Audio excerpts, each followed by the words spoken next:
Hello, my dear friends. This is Dr. Charles from PHI Preventive Health Institute, where we share practical lessons drawn from real cases we see every day.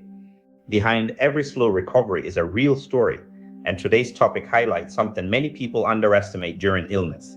That recovery is not only about medication, because infections do not only drain the body, they drain fluids, energy, nutrients, appetite, strength, and when the body is not properly supported during recovery, healing slows down quietly. That is why we approach it from four angles: what the doctor evaluates, what the nurse observes, what the pharmacist safeguards, and how the dietitian supports recovery. This is the dietitian's perspective. In clinical practice, there is a pattern we often see during infections. It usually begins quietly: fatigue, poor appetite, body weakness, fever, digestive discomfort, low energy. At first, most people focus only on the medication. Once I take the drugs, I'll be fine. Maybe I just need rest. And sometimes symptoms improve briefly, but then the body continues struggling underneath. Energy stays low, appetite does not return properly. Weakness lingers, recovery feels slower than expected, and gradually another pattern appears: poor nutrition, poor hydration, poor recovery.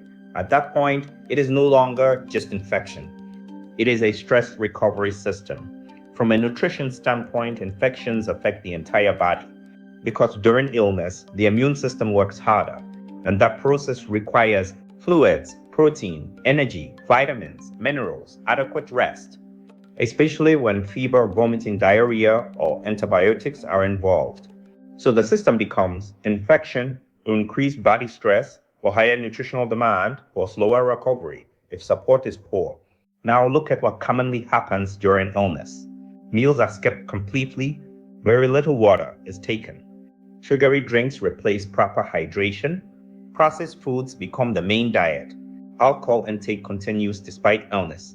Individually, these habits may seem small, but together, they quietly weaken recovery because the body cannot heal efficiently without proper support. Now focus on hydration. During infections, the body loses fluid through fever, sweating, vomiting, diarrhea, reduced food intake, and when fluids are not replaced properly, weakness worsens. Circulation becomes less efficient, digestion slows, energy drops further. That is why hydration matters. Helpful options include water, light soups, coconut water, fresh fruits with high water content, herbal teas where appropriate. Because hydration supports circulation, temperature control, digestion, and recovery itself. Now bring in nutrition. The immune system needs building materials to recover. Protein helps repair tissues. Vitamins support immune defense. Minerals support energy production and healing. So nourishing foods become important.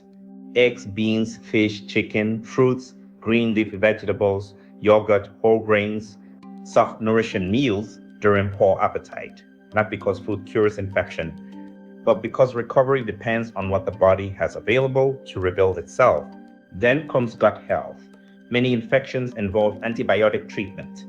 And while antibiotics may be necessary, they can also disturb healthy gut bacteria. So another pattern may appear: antibiotics, gut imbalance, bloating or loose stools, reduced appetite, weaker recovery.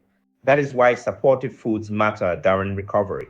Yogurt with live cultures, fiber-rich fruits and vegetables, balanced meals that support digestion gently, because digestion and immunity are deeply connected. Now look at alcohol. Many people underestimate its effect during illness, but excess alcohol can worsen dehydration, disrupt sleep, reduce immune efficiency, interfere with medications, delay healing. So while the body is trying to recover, alcohol may quietly increase physiological stress. Now step back and look at the full system. The immune system needs nourishment. Hydration supports circulation. Digestion affects recovery. Recovery affects energy. Energy affects healing. Everything is connected. So when nutrition and hydration improve during illness, the body recovers more effectively. The outcome changes: better strength, improved energy, healthier digestion, stronger immune support, faster recovery.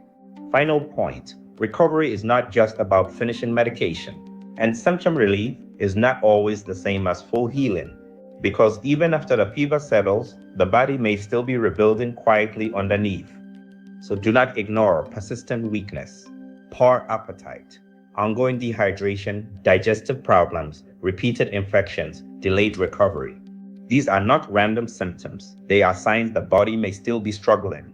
So pay attention to the pattern, support the body consistently, hydrate properly, nourish recovery intentionally, and seek medical guidance early when healing feels unusually slow. Because small daily nutritional decisions can strongly influence how well the body recovers.